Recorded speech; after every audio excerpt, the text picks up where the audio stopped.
morning I handed my son the keys to my car, my own car, the silver Buick I'd driven for 11 years, was the morning I finally understood that I had built my entire life around someone who had never once asked me how I was doing.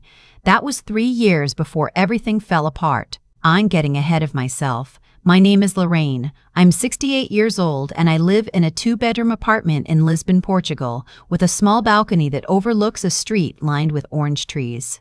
Every morning I sit out there with my coffee and watch the trams go by and I think, I almost missed this.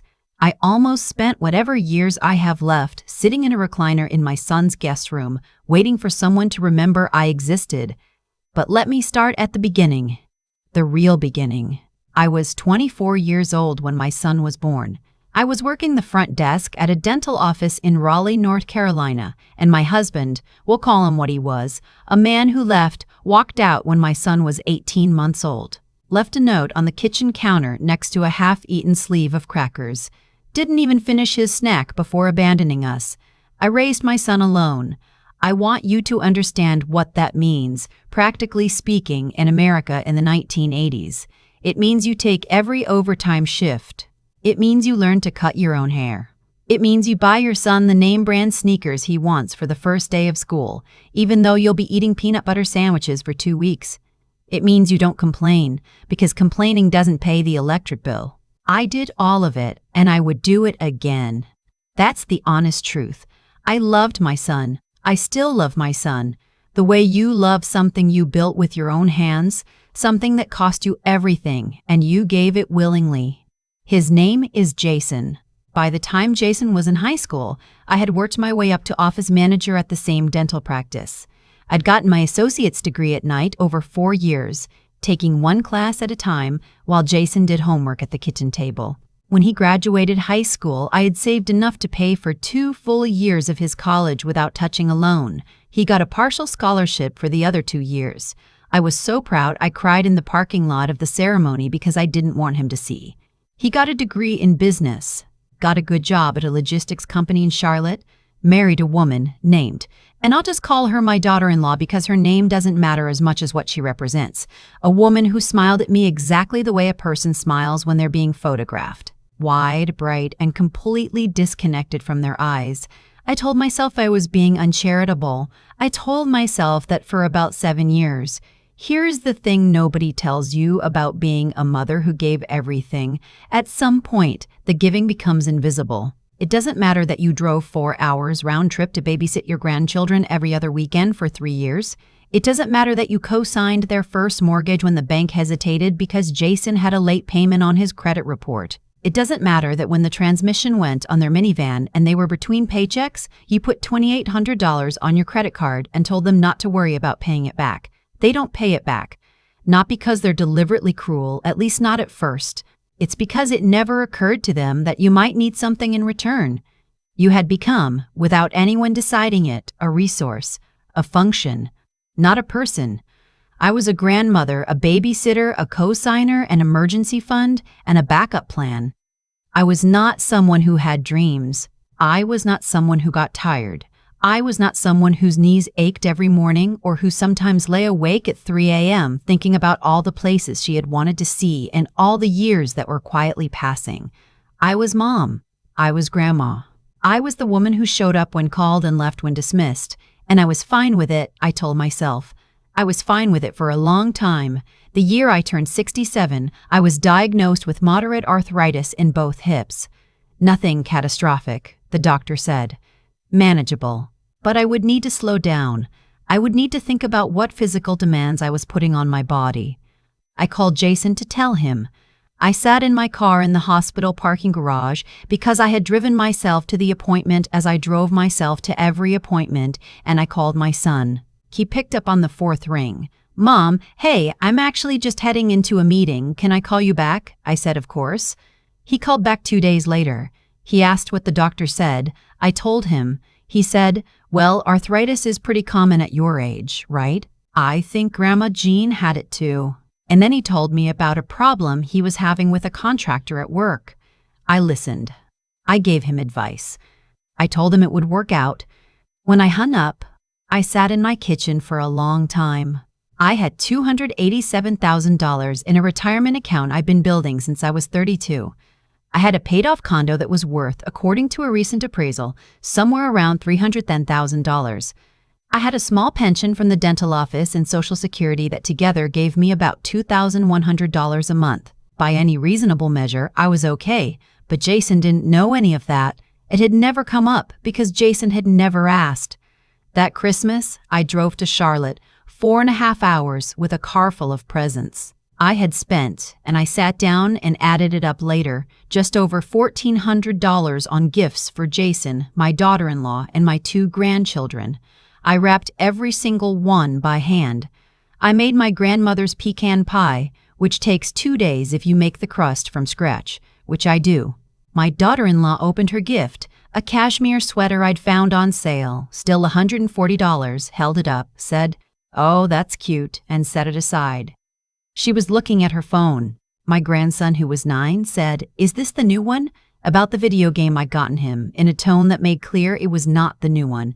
It was, in fact, the newest one available in that franchise, a detail I had researched for 45 minutes online. Jason said thank you. He did say that. I drove home on December 26th in the dark and the rain. I stopped at a Cracker Barrel off I-85 and ate dinner alone and tipped the waitress 30% because she refilled my coffee without being asked and called me on, and it was the most warmth I had felt in 2 days. It happened in March. I had been thinking about taking a trip. Nothing dramatic. Maybe a river cruise in Europe, the kind advertised in the ARP magazine. Something I had been looking at for years and never done because there was always something else. A grandchild's birthday party, Jason needing me to watch the kids while they went to a wedding, one thing or another. I mentioned it to Jason on the phone, casually. I said I was thinking about maybe doing a trip to Europe in the fall. The silence before he responded was very brief, but I noticed it. "How long would you be gone?" "Maybe 2 weeks," I said. "Mom." He exhaled slowly, the way he did when he was about to explain something to me.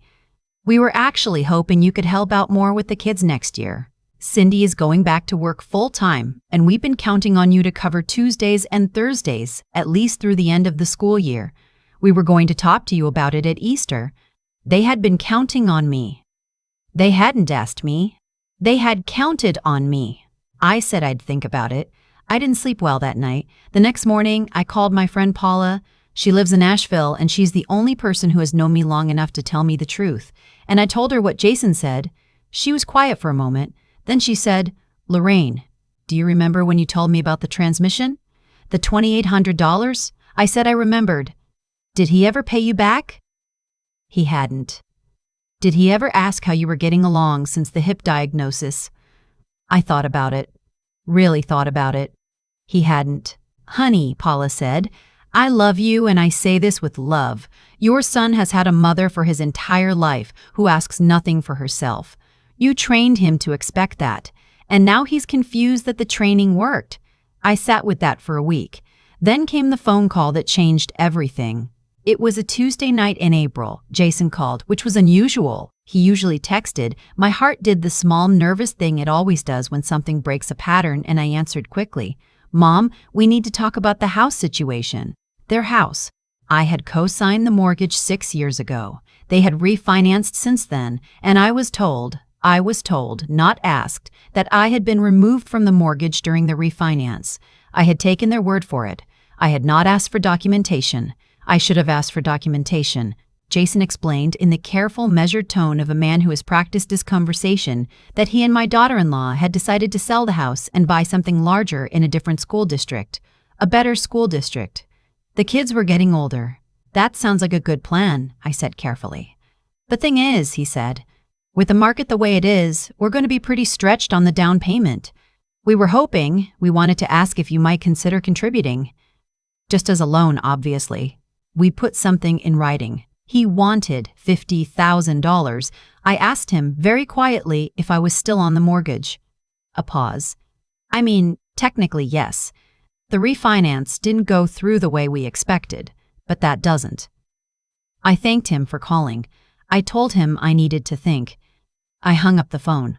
I sat in my living room in the dark for a very long time. I was still on a mortgage for a house I had no claim to. a house that was about to be sold, a house the proceeds of which were going to fund a down payment for a bigger house in a better neighborhood. And the question being asked of me was not, "Are you okay, but can you give us $50,000 more dollars?" I thought about the pecan pie. I thought about the drive home in the rain. I thought about the waitress who called me Han. I thought about Lisbon. I had read an article about Lisbon in a magazine at my doctor's office 2 years before. I had torn it out and put it in the drawer of my nightstand. I don't know why. I had looked at it sometimes at night. The light there looked different from any light I had ever seen. Golden and old and completely indifferent to anything I had or hadn't done for anyone. I got up, I made myself a cup of tea, and I started making a list. The first call I made was to a real estate attorney. Not Jason's attorney, not anyone Jason knew, someone I found myself, a woman with an office in Durham who had a reputation for being methodical and unafraid. I explained the mortgage situation. I explained that I was a co-signer who had never been properly released, that the house was about to be sold, and that I wanted to understand exactly what my rights and my risks were. She explained them to me in very clear terms. Then I called a financial planner. I had not spoken to one since I set up my retirement account 20 years ago, and I had some catching up to do. We talked for 2 hours. I left that meeting with a very clear picture of what I had, what I was owed, and what I was giving away by continuing to say yes to everything. I did not call Jason back for 3 weeks. He texted twice. I responded that I was thinking it over. What I was actually doing was packing, not all at once, not dramatically. I started slowly, the way you do when you decided something that you haven't yet admitted you've decided. I started sorting 2 things in my condo. I called the consignment shop about furniture. I had a long conversation with my neighbor, a retired school teacher named Frank who had always admired my bookshelf, and I sold him 14 books for $20, and we had coffee afterward, and it was the best conversation I'd had in months. I researched the NHR tax program in Portugal. I researched the cost of renting an apartment in Lisbon versus Asheville versus staying where I was. I researched what $287,000 and a paid-off condo could actually do for a 67-year-old woman who finally stopped spending her resources on people who hadn't earned them. The math was very clear once I did it honestly. I listed my condo in May. I want to be precise about the timeline because I think it matters. I listed my condo before I told Jason. I want to own that. I'm not going to pretend I handled everything gracefully or that I gave him every opportunity he might have deserved. I listed my condo, I accepted an offer 31 days later, and then I called Jason. He answered on the second ring this time. I told him I had sold my condo. Silence. I told him that I had spoken to a real estate attorney regarding the mortgage situation and that he would be hearing from her office about the proper documentation to release me from the loan before the sale of his current house could proceed. More silence. I told him that I had decided not to contribute to the down payment on the new house. Mom. His voice had a quality I hadn't heard before, something between confusion and the early edge of anger. What is going on? I'm moving, I said. Moving where? Portugal. He laughed. Not a warm laugh. A short, startled sound, like something had surprised him against his will. You're not serious. I am, I said. I've rented an apartment. I leave in September. Mom, you can't just... What about the kids? What about the cheese and Thursdays? And there it was. Not, are you okay? Not what happened. Not even I didn't know you were unhappy. The first question was about Tuesdays and Thursdays. I told him I loved him. I told him I loved his children. I told him that I hoped, genuinely hoped, that when the shock passed, he would understand that this was not about punishing him. This was about me choosing for the first time in my adult life to spend whatever time I have left in a way that is actually mine. He hung up. He called back 4 minutes later and was angrier. I let that call go to voicemail. The voicemail was 4 minutes and 12 seconds long. I listened to it once, and then I deleted it, and then I went for a walk around my neighborhood in the evening light. And I noticed, maybe for the first time, how many trees there were on my street. Tall, old oaks.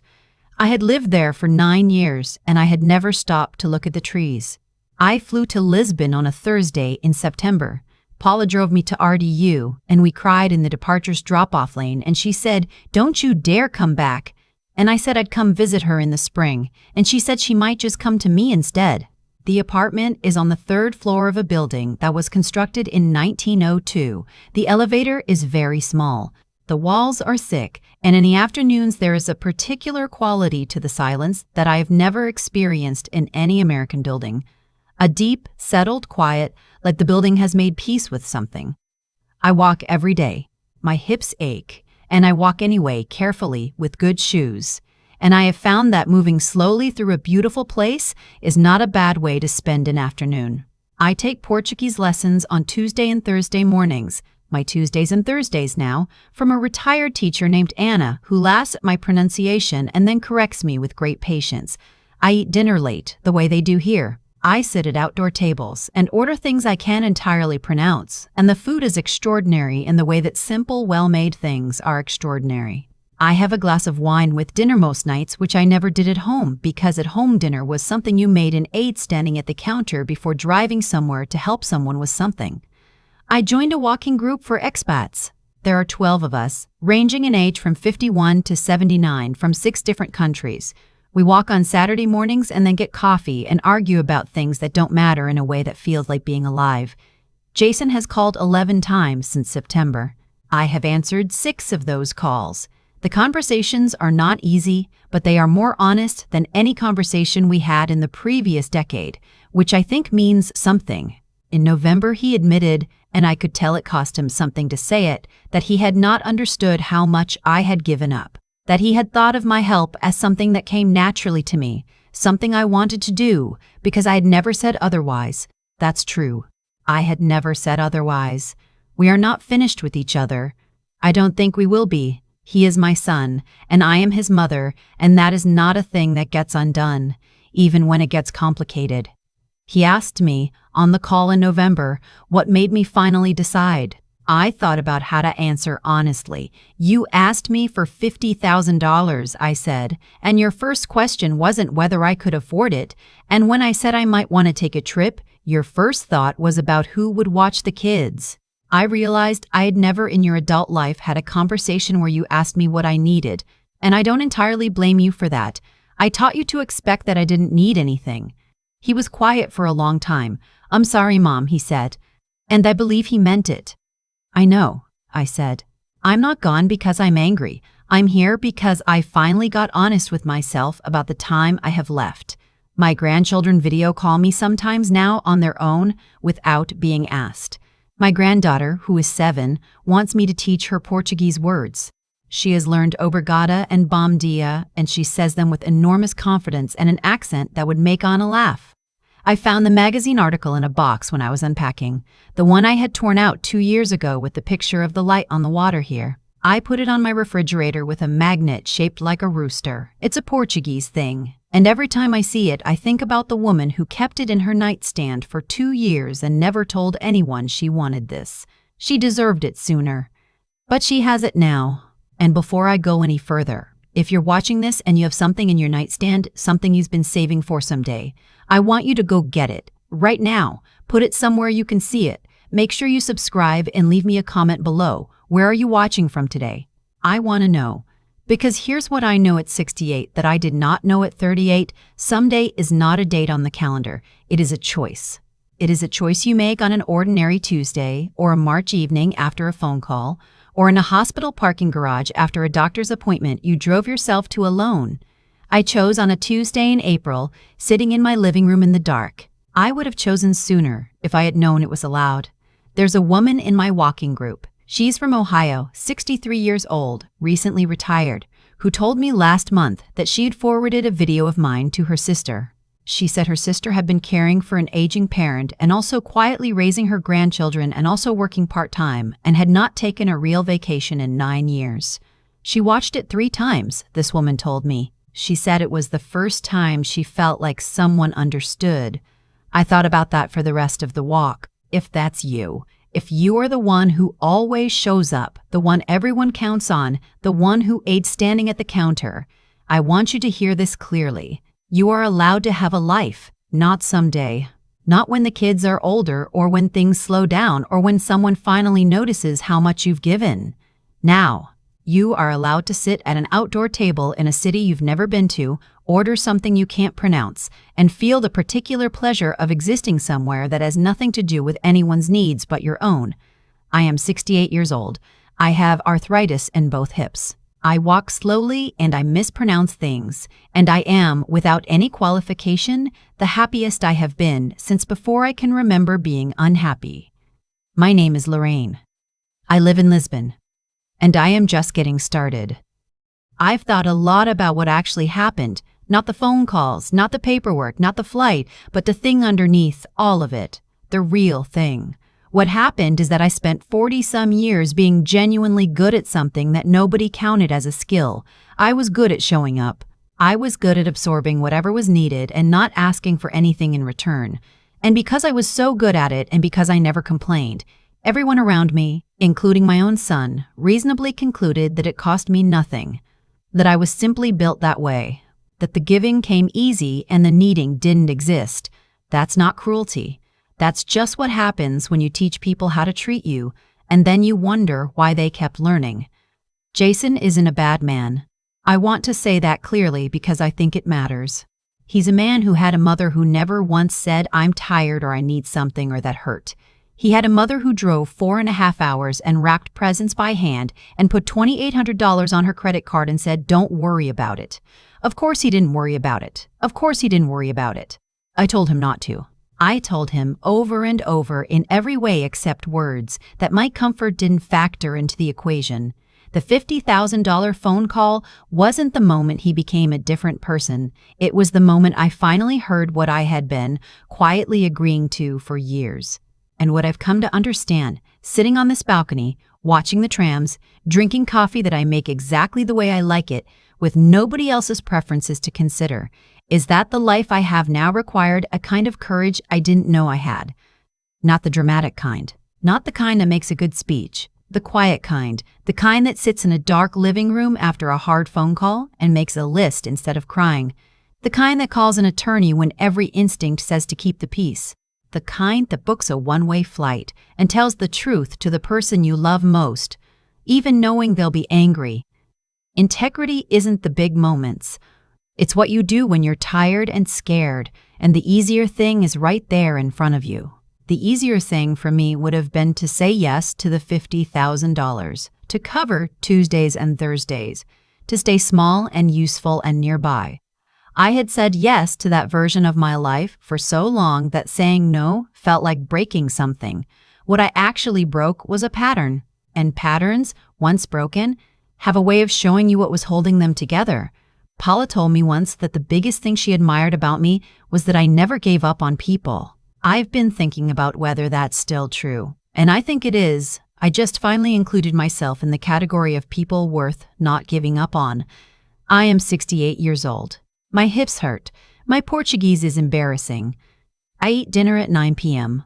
in a city where nobody knows my history, and it is, without exaggeration, the freest I have felt since before freedom seemed like something I was allowed to want. The life you keep postponing is still possible. That's what I want you to take from this. It is still possible, and it is waiting, and the only thing standing between you and it is the belief that everyone else's needs come first. They don't. They never did. You just believe they did long enough that it started to feel like the truth.